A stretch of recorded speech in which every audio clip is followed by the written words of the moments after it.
all that water going away. So when it gets to Mombasa, because after they build the expressway, wamefanya such that hiyo kitu maji yote yanakuja hapo na hapo ndio kuna maji yao. Hapo maji yao.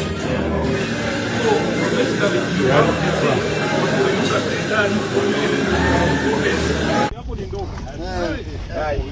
Hata ukambani hivi ukambani tafuta.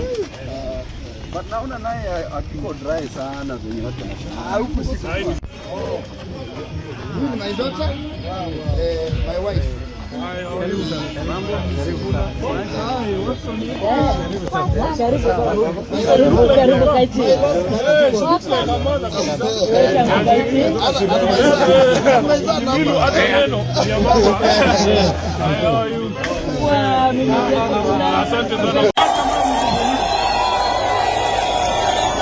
Jambo la pili, wanajaribu kufukuza katibu wa baba.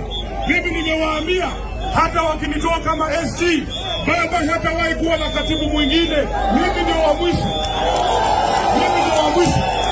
Ndio. Tuendelee tusiendelee?